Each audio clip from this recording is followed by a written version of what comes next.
সুপ্রভাত সবাইকে। আমরা পৌঁছে গেছি পুরী। আমাদের এবারে ট্রেন একদম অন টাইমে। স্টেশনে নেমে একটা অটো করে আমরা হোটেলে এসে গেছি। এই যে ওর বাবা হোটেলের কিছু ফর্মালিটিস পূরণ করছে। ছেলেটা ট্রেনে ঘন্টা দুয়েকও হয়নি, ঘন্টা দুয়েক মতো ঘুমিয়েছিল। এই যে 4:45 মতো বাজে, এখানে এসেও দৌড়াতে শুরু করেছে। এদিকে দৌড়াচ্ছে, সেদিকে দৌড়াচ্ছে, কি এনার্জি বাবা! ইচ্ছে তো ছিল আজকেই আমরা মন্দিরে যাব, পুজো দেবো, ওর চুল নামাবো, কিন্তু ট্রেনে আমাদের একদম ঘুম হয়নি। যদিও আমার হয়েছে, ওর বাবা তো 2 চোখের পাতা এক করতে পারেনি, তাই আমাদের সবাই সকালে উঠতে আর একটু দেরি হয়ে যায়। তাই আজকে প্ল্যান ক্যান্সেল করে আমরা চলে এসেছি একটা জায়গায় ব্রেকফাস্ট করতে। তবু অনেক দেরি হয়ে গেছে, বেলা 11টা মতো বাজে এখন।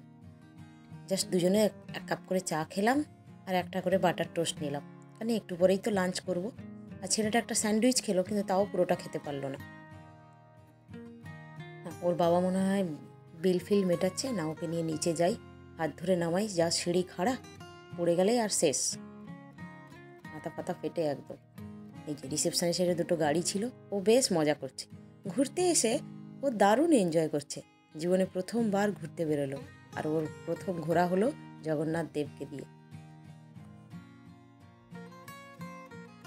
না যাই ওখান থেকে অটো করে আমরা নেমে গেছি স্বর্গদ্বারের কাছে, যে গৌরাঙ্গ মহাপ্রভু। এখান থেকে হোটেলটা আমাদের ওয়াকিং ডিস্টেন্সে। যেহেতু মেঘলা আছে, ভাবলাম একটু দাঁড়িয়ে সমুদ্রটা দেখে যাই।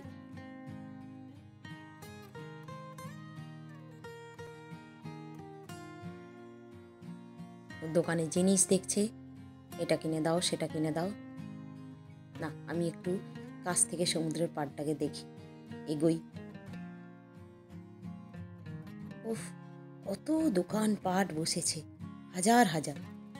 আজকে এইটা দেখে ছোটবেলার কথা মনে পড়ে গেল একটা, যে কোনো পর্যটন তীর্থস্থানকে কেন্দ্র করে প্রচুর মানুষের সমাগম হয় আর প্রচুর মানুষের রুজি রোজগার হয়। এই যে তার প্রমাণ, কত দোকান বসেছে।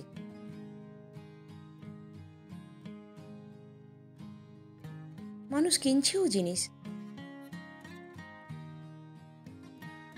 এই যে আমারটাও নিয়ে চলে এসছে একটা জিনিস, আবদার করছে এটা কিনে দাও, কিন্তু এটা হোটেল অবধি আস্ত থাকবে না, এইখানেই ভেঙে শেষ। না যাই, এবার আমরা হোটেলে স্নান করব, ফ্রেশ হব, তারপরে আবার বেরোবো লাঞ্চ করতে কোথাও।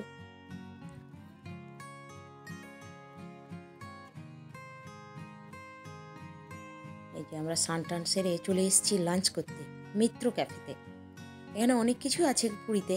তোর বাবা মেয়ে বললো মিত্র ক্যাফেতেই খাবো, চলো। আমরা মিত্র ক্যাফেতে, আমার বাবার বাড়ি হুগলি শ্রীরামপুরে, এই এবছরে জানুয়ারির দিকেই ফিশ ফ্রাই খেয়েছিলাম। তো খেয়ে আমাদের এত ভালো লেগেছিল, তো বাবা বললো মিত্র ক্যাফে যখন এখানে আছে, তো মিত্র ক্যাফেতেই চলো লাঞ্চ করি।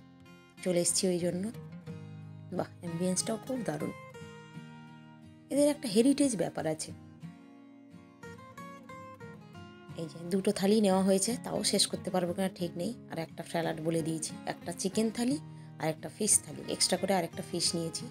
এখানে পাতুরিটা খেলাম ভেটকি মাছের, কি অসাধারণ সুন্দর। বাবার তো প্রচুর ভালো লেগেছে। এত করে ভাত পোলাও শেষ করতে পারবো কিনা সন্দেহ। যাকে আমাদের খাওয়া দাওয়া হয়ে গেছে, আমরা এসছি একটু বাইরের দিকে।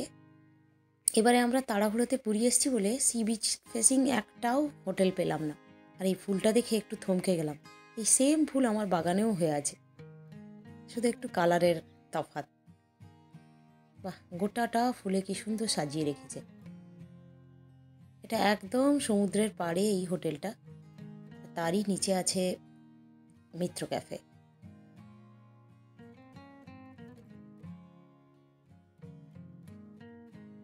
যে সব স্নান করে ফিরছে, আমরা এবারে স্নান টানের দিকে গেলাম না, কারণ এর এমনি ঠান্ডা লেগে আছে। চলে এসছি একটু সন্ধেবেলা বিচের ধারে ঘুরতে ঘুরতে ঘুরতে দর্শন পড়লো এই দিকে। কি সুন্দর বানিয়েছে। যিনি বানানো তিনি সামনে এসে ডোনেট করতে বলছে। কি বললে এটা? বলো, মারছো তো আমাকে, দাঁড়াও, আমি আমার মায়ের কাছে চলে যাবো। আমি মায়ের কাছে চলে যাবো। ঠিক আছে, আমার মায়ের কাছে চলে যাবো। কালকে আস্তে আস্তে কালকে চুলগুলো সব কি করবে জানো তো, খুর দিয়ে না আস্তে আস্তে চেঁচে দেবে সব। এই যে আজকের এই মুখটা দেখতে পাচ্ছে সবাই, কালকে একদম নেড়ু থাকবে। একদম। চলে এসেছি ডিনার করতে আবার মিত্র ক্যাফেতে। কি হবে তখন? চুল বেড়ে যাবে। চুল বেড়ে যাবে? হ্যাঁ, কি করে বেড়ে যাবে? এক্ষুনি। কিভাবে? একটুর মধ্যেই বেড়ে যাবে? আমার হাতটাকে কামড়ে দিল রে।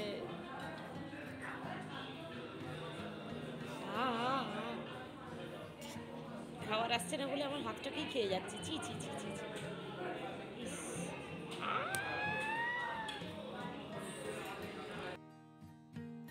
চলুন তাহলে ভিডিওটাও আজকে এখানেই শেষ করি। সকালের কিছু স্টিল ফটো তুলেছিলাম, সেগুলোই শেয়ার করলাম। চলুন, সবাই সুস্থ থাকবেন। আর আজকের আমার এই ভিডিওটা যদি ভালো লাগে তাহলে একটা লাইক করে দেবেন। সবাই সুস্থ থাকবেন, দেখা হবে অন্য একটা ভিডিওতে।